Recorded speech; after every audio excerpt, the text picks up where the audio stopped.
Hello everybody, this is Vishal from stock box technologies and आप सबका स्वागत है स्टॉक बॉक्स के बिजनेस स्टैंडर्ड एनालिसिस वीडियो में। इस वीडियो में हम एनालाइज करते हैं बिजनेस न्यूज़पेपर्स। कई लोगों को परेशानियां होती है बिजनेस न्यूज़पेपर्स को समझने में, तो जिन्हें भी बिजनेस न्यूज़पेपर्स का शौक है, समझना है, वो इस चैनल को अभी सब्सक्राइब कर लीजिए। यहाँ पे आज कुछ आर्टिकल्स लेके आए हैं बहुत ही इंटरेस्टिंग, और रोज ऐसे आर्टिकल्स लेकर आते हैं। एंड यहाँ पे हम कॉज और इफेक्ट को एनालाइज करेंगे सारे आर्टिकल्स की। शुरुआत करते हैं आज के सबसे पहले आर्टिकल से।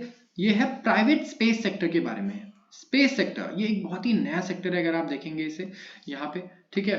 और यूएस वगैरह में आप कुछ कंपनीज का नाम जानते होंगे, जैसे कि space x, right, Elon Musk की कंपनी है यहाँ पे स्पेस एक्स। इसके अलावा ब्लू ओरिजिन भी है, राइट। एंड ऐसी और भी कंपनीज हैं जो स्पेस एक्सप्लोरेशन का काम करती हैं, और ये प्राइवेट कंपनीज है। इससे पहले क्या होता था कि जो भी हमारी स्पेस ऑर्गेनाइजेशन होती थी नेशनल, वो ये काम करती थी। जैसे कि यूएस में थी नासा, राइट, और इंडिया में है हमारी आईएसआरओ। तो ये गवर्नमेंट फंडेड होती हैं, ठीक है। इन्हें कोई पैसे कमाने का कोई ऑब्जेक्टिव नहीं होता, ये रिसर्च पे अपना सारा पैसा खर्च करती हैं, और पैसा इन्हें आता है गवर्नमेंट से। लेकिन अब यहाँ पे कुछ बड़े ड्रास्टिक चेंजेस आ चुके हैं, बहुत नए डेवलपमेंट्स हैं। प्राइवेट स्पेस सेक्टर ये बन चुका है यहाँ पे, और इन्होंने सीख किया है जीएसटी एग्जेम्पशन गवर्नमेंट से। And to an extent they do deserve it, right. इन्हें टैक्स के एग्जेम्पशन मिलने चाहिए। टैक्स में छूट क्यों मिलनी चाहिए? क्योंकि बहुत ही फ्लेजलिंग है अभी, राइट, बहुत ही नया है अभी, और काफी यहाँ पे हमें टेक्नोलॉजिकल एडवांसमेंट्स देखने को मिल सकती है हमारी कंट्री में, अगर हमने इन्हें सपोर्ट किया तो स्पेस के सेक्टर में, ना कि सिर्फ आईएसआरओ की तरफ से बट प्राइवेट सेक्टर की तरफ से भी। तो आइए इस आर्टिकल को एक्सप्लोर करते हैं। After India created history through Chandrayaan 3 soft landing on the moon last year, आप समझ गए होंगे, जो बूमिंग प्राइवेट स्पेस सेक्टर है वो अब आस लगा के बैठा है। होप्स हाई है इस साल के इंटरिम बजट से। अब जो इंटरिम बजट कल आने वाला है, हम उसकी बात कर रहे हैं। तो यहाँ पे आप देखें, जो सेक्टर है ये भी अपबीट है कि सेंट्रल गवर्नमेंट एक नया foreign direct investment open up करेगी, ठीक है। फॉरेन डायरेक्ट इन्वेस्टमेंट का मतलब हर एक सेक्टर में बाहरी निवेशक पैसे नहीं लगा सकते। अगर आप फॉरेनर हैं, इंडिया में आप पैसा लगाना चाहते हैं, तो उसमें कई सारे रेस्ट्रिक्शंस हैं। हर सेक्टर में आप पूरा पैसा नहीं लगा सकते, और जहां लगा भी सकते हैं तो वहां लिमिट है अलग अलग, लेट्स से 26% की, या 51% की, राइट, या फिर 75% की। इस तरीके से लिमिट्स होती हैं कि आप एक कंपनी का इतना ही हिस्सा खरीद सकते हैं, बाकी हिस्सा आपको इंडियन कंपनी के पास ही रखना होगा, ठीक है। तो इस तरीके से ऐसे रेस्ट्रिक्शंस हैं। तो इस इंडस्ट्री की एक्सपेक्टेशन है कि सबसे पहले एफडीआई ओपन अप करे गवर्नमेंट इनके लिए। यहाँ पे एक पीएलआई स्कीम भी है, एक प्रोडक्शन लिंक इंसेंटिव स्कीम है। आप सबको पता होगा, जो रेगुलर रीडर्स है न्यूज़पेपर्स के, बिजनेस न्यूज़पेपर्स के, जहाँ पे आप अगर इंडिया में मैन्युफैक्चरिंग करते हैं ना, तो आपको यहाँ पे आप जॉब्स भी क्रिएट कर रहे हैं, right. Local make in India program को आप सपोर्ट कर रहे हैं, तो आपको यहाँ पे इंसेंटिव मिलती है टैक्सेशन में। जैसे एप्पल इसका भी बहुत फायदा उठाता है, ओला इलेक्ट्रिक इसका पूरा फायदा उठा रहा है। ये लोग इंडिया में मैन्युफैक्चरिंग कर रहे हैं, ठीक है, और इनको टैक्स एग्जेम्पशंस भी इनके बेसिस पे मिल रहा है। और वैसे ही आप देखिए कि जीएसटी एग्जेम्पशंस के लिए भी यहाँ पे बात चल रही है, एक्सपेक्टेशंस है, बात नहीं चल रही, मैं कहूंगा इंडस्ट्री की एक्सपेक्टेशंस है कि जब भी ये लॉन्च करे स्पेस में व्हीकल्स को, ठीक है, या फिर जो ग्राउंड इक्विपमेंट मैन्युफैक्चरिंग है इनके लिए, तो यहाँ पे जीएसटी एग्जेम्पशंस भी इन्हें मिलने चाहिए। तो इनका आगे कहना है कि कुछ बातें हुई हैं एफडीआई के बारे में, ठीक है, into space in India under automatic route for a while now. कई दिनों से बात छिड़ी हुई है कि भाई फॉरेन डायरेक्ट इन्वेस्टमेंट इंडिया में आना चाहिए। बाहरी निवेशक का पैसा इंडिया में आएगा, उससे और रिसर्च होगा, लोकल हमारे पास साइंटिफिक नो हाउ भी क्रिएट होगा, राइट। तो क्लैरिटी है, अगर इसके आसपास क्लैरिटी आ जाए तो बहुत ही अच्छा होगा, लोगों का ये कहना है। और यहाँ पे आप ये भी देखिए कि rolling out FDI let's say 74% will help the industry. तो यहाँ पे 75 को हम कट करके कर देते हैं 74%। जैसे कि अब इनकी एक्सपेक्टेशन है कि 74% तक का आ जाए, तो एक कंपनी में, इंडियन कंपनी में फॉरेन इन्वेस्टर 74% तक परचेज कर सकता है, बाय कर सकता है उस कंपनी को, ठीक है, 74% शेयर्स। यहाँ पे इंडस्ट्री ये एक्सपेक्ट करी, और ये कहना किसका है? अवैस अहमद जी का कहना है, जो को फाउंडर है और चीफ एग्जीक्यूटिव ऑफिसर है पिक्सल का, एक Bengaluru based space tech startup है ये। और अकॉर्डिंग टू द डेटा जो शेयर किया गया है इंडियन स्पेस एसोसिएशन के द्वारा till November end, Indian startups को फंडिंग मिली है to the tune of $124 million. So कहीं भी आप स्टार्टअप्स की बात करते हैं, आप देखिए स्पेस स्टार्टअप्स की कितनी कम बात हो रही है, राइट। यहाँ कितनी बड़ी अपॉर्चुनिटी है जो कि हमें पता भी नहीं है। 124 मिलियन इज अ लॉट। अब यहाँ पे आप कंपेयर कीजिए, 120 मिलियन था ये 2022 में एंड 67 मिलियन था सिर्फ 2021 में और 23 मिलियन 2020 में। तो यहाँ पे बहुत ही बड़ा जंप देखने को मिला है हमें, ठीक है, अगर आप इस ग्रोथ को देखते हैं। तो स्टार्टअप फंडिंग का ये चार्ट इस इमेज में आप देख सकते हैं, ये देखिए स्टार्टअप फंडिंग टोटल अभी तक $380 मिलियन रेज किए हैं इन्होंने। ये कौन सा पैसा है? ये वो पैसा है जो इंडियन स्टार्टअप्स में निवेश किया गया जो स्पेस से रिलेटेड काम कर रहे हैं। $380 मिलियन इज अ लॉट। यहाँ पे आप देखेंगे करीब करीब 3,500 करोड़ की यहाँ पे बात हो रही है। टोटल 204 यहाँ पे देख सकते हैं हम स्टार्टअप्स हैं इंडिया में और 400 long term private sector suppliers. ये सोर्स है इंडियन स्पेस एसोसिएशन द्वारा कोटेड है ये, ठीक है। इन्होंने और ऐड किया कि आप देखिए यहाँ पे ये एक्सपेक्ट कर रहे हैं पीएलआई स्कीम मैन्युफैक्चरिंग के लिए, जो भी स्पेस इक्विपमेंट मैन्युफैक्चर हो रहा है तो उसके लिए भी पीएलआई स्कीम आए, मतलब टैक्स बेनिफिट्स मिले और ज्यादा अगर प्रोडक्शन यहाँ पे हो, मैन्युफैक्चरिंग यहीं पर हो इंडिया में।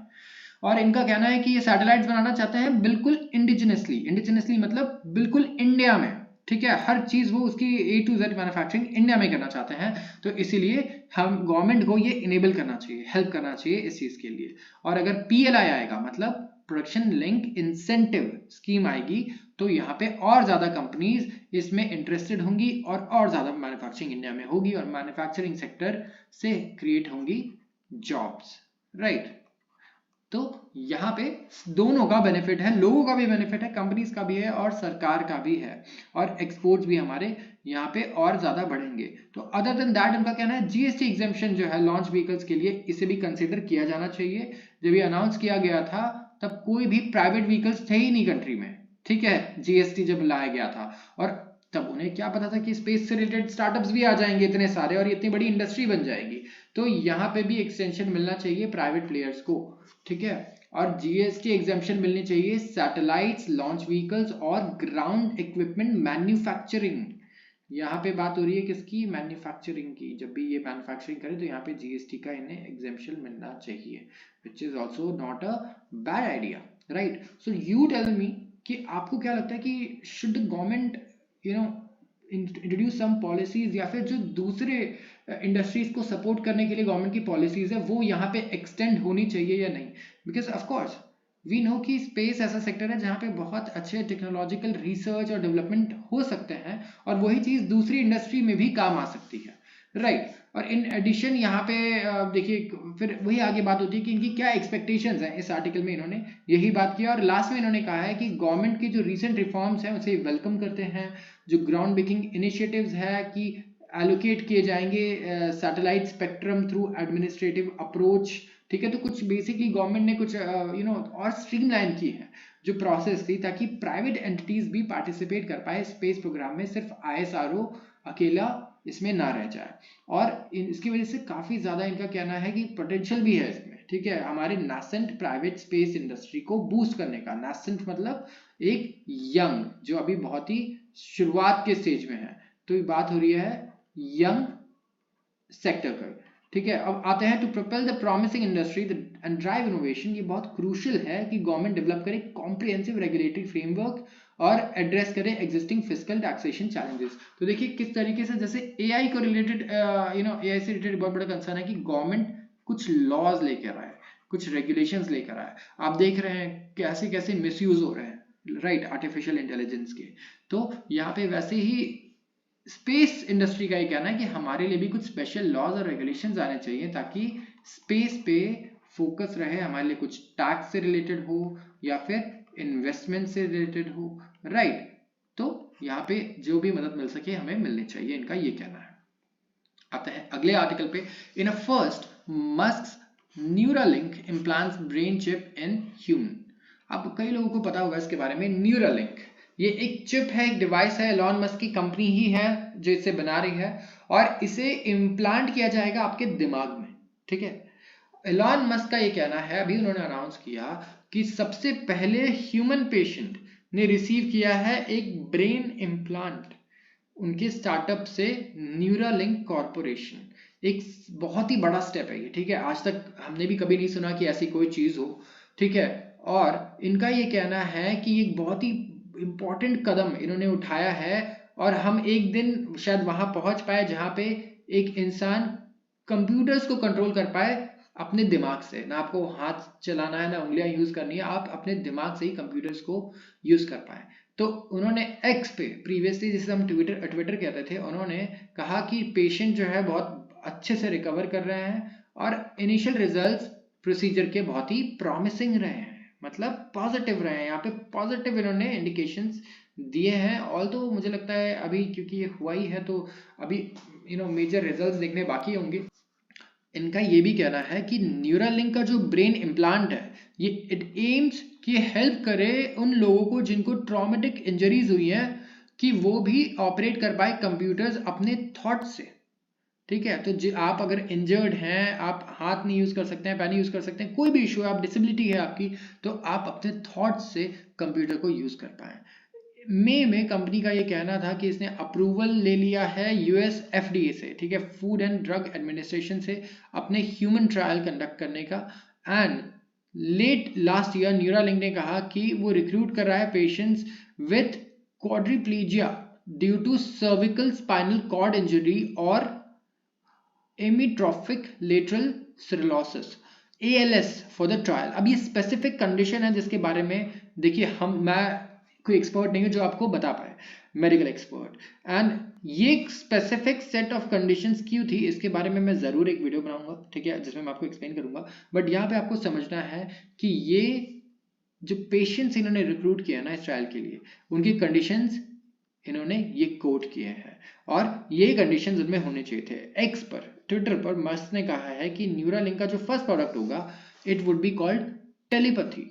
ठीक है, सभी लोगों को मुझे लगता है पता होगा टेलीपैथी वर्ड, और ये इनेबल करेगा कि आप कंट्रोल कर पाए अपने फोन को या कंप्यूटर को, ठीक है, एंड किसी भी डिवाइस को बस सोच कर, अगर आपने सोच लिया तो वो आप बेसिकली एग्जीक्यूट कर दे वो कंप्यूटर। और मस्क का ये भी कहना था कि प्रोडक्ट का जो इनिशियल यूजर्स थे विल बी पीपल जिन्होंने अपने बॉडी की किसी भी पार्ट को लूज किया है, ठीक है, जैसे कि हाथ पैर या कोई भी बॉडी पार्ट या कोई इंजरी है उनको।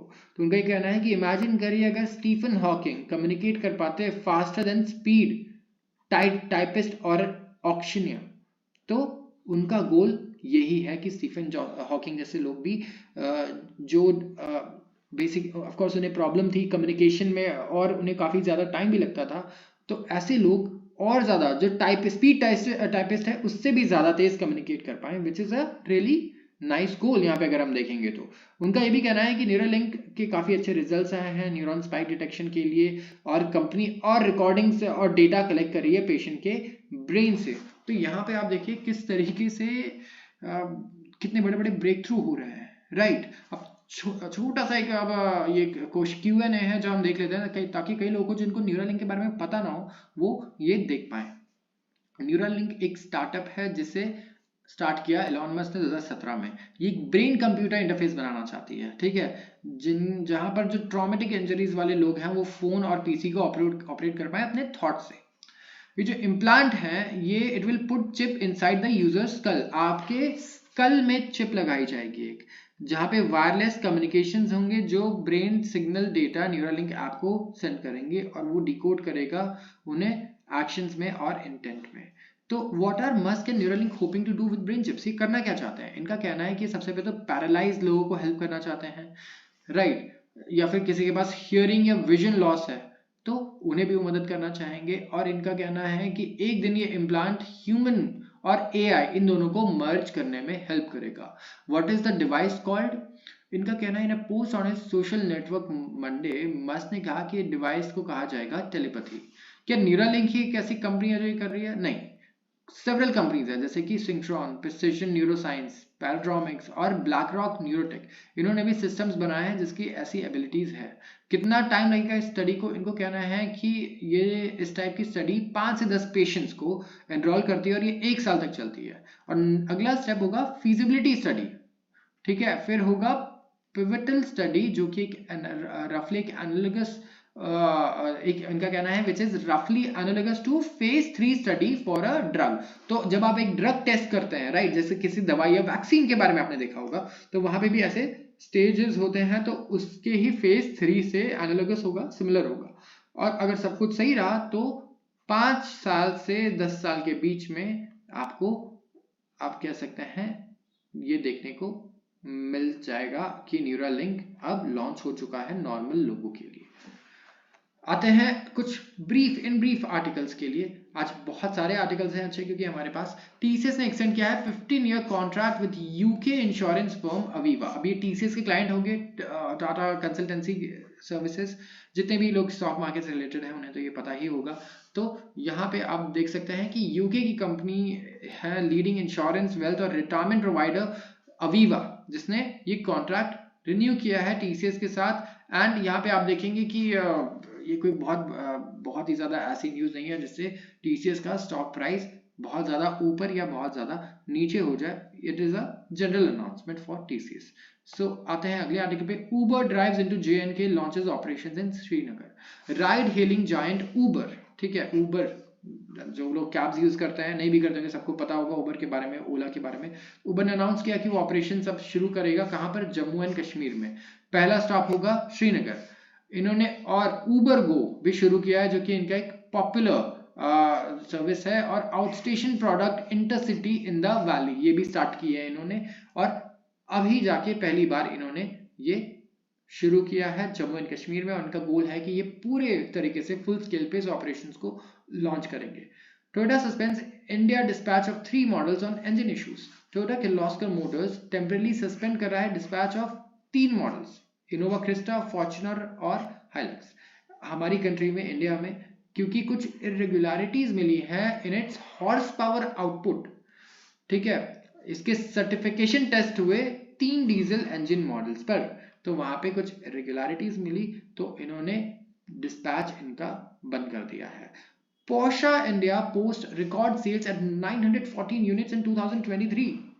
अब देखिए, luxury sports car maker Portia India, अब जितने भी कार एंथुजियास्ट हैं उन्हें बहुत पसंद होगी, मुझे लगता है, आई होप सो, कि Portia is one of the favourite car brands, luxury car brands for car enthusiast. And Tuesday को उन्होंने रिपोर्ट किया अपने बेस्ट रिटेल सेल्स इंडिया में 914 यूनिट्स बिकी हैं 2023 में, growth of 17% over the previous year. So this is a really big news कि Indians अब इतनी महंगी गाड़ियां भी खरीद रहे हैं, जो शुरुआत ही जिनकी होती है 1.5-2 करोड़ से कम भी, राइट, कम से कम भी 2 करोड़ चाहिए, और उसमें भी अगर आप सारी एक्सेसरीज वगैरह लगाते हैं तो 3-4 करोड़ स्पेंड करना एक पोर्शा पे is not a big deal.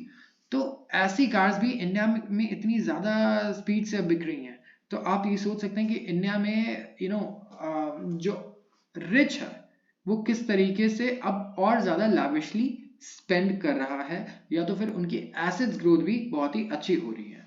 Company ने फुलफिल किया उसका commitment of an electric future by recording the highest number of 113 Taycan deliveries to the date. So इनकी ये इलेक्ट्रिक कार है, ठीक है, पोर्शा की, और 113 इन्होंने ईवीज बेची हैं, तो इनका कमिटमेंट भी, इनका कहना है कि इन्होंने पूरा किया। और 65 यूनिट्स थे आइकॉनिक 911 मॉडल के, जिन्हें डिलीवर किया गया सेम पीरियड में।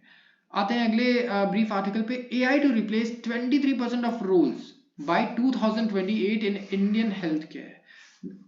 इंडियन हेल्थ केयर में 2028 तक 23% रोल्स AI ले लेगा। Now this is not a very good news for people who work in the industry। जो अडॉप्शन है आर्टिफिशियल इंटेलिजेंस का इंडियन हेल्थ केयर में, इससे एक्सपेक्टेड है कि क्रिएट करेगा million of new jobs as it replaces nearly 23% of current roles by 2028। So adoption of AI Indian health care में millions of jobs, नई जॉब्स क्रिएट करेगा, क्योंकि 23% करंट रोल्स को वो रिप्लेस कर लेगा। So it's not, maybe it's not a bad news. And ये report है, ये है ट्यूसडे को, जिसमें लिखा है कि total health care workforce grow करेगा from 7.5 million now to 9 million by 2027, जहां पे 1 to 2% होंगे technology experts, according to hiring consultancy TeamLease digital. और advancement in telemedicine, virtual assistant and data analytics is expected to create 2.7 to 3.5 million new technology jobs. So now look at this, 23% jobs AI अगर खुद कर लेगा current roles के, but still millions of नई jobs भी create कर देगा। So now we have to see two sides, यहाँ पे जहाँ पे जॉब्स आ रही है जिसमें हमारा ज्यादा फोकस है, बट क्योंकि जो नई जॉब्स क्रिएट होंगी वो हमें नहीं पता अच्छे से अभी भी कि किस किस सेक्टर में हो सकती है, because everything will be new, right. So it's easy to predict कि कौन से जॉब्स आएंगे, बट कौन से जॉब ज्यादा क्रिएट होंगे ये कहना लोगों को थोड़ा ज्यादा डिफिकल्ट होता है, तो लोग ज्यादा पैनिक कर जाते हैं। बट यू कैन सी अब हेल्थ केयर डिपार्टमेंट में कैसे यहाँ पे आपको telemedicine, virtual assistant, data analytics, ये सारी जॉब्स क्रिएशन की नई एक्सपेक्टेशंस है, जहाँ पे डेटा साइंटिस्ट और एआई स्पेशलिस्ट काफी ज्यादा डिमांड में रहने वाले हैं, which is a really good news for technology people as well. Noida Airport to connect 28 cities, Navi Mumbai 26. Under construction Navi Mumbai Airport है, ये कनेक्ट करेगा 26 डोमेस्टिक एंड 13 फॉरेन सिटीज को। ठीक है, ये एनालिसिस आया है aviation consultancy firm CAPA India द्वारा।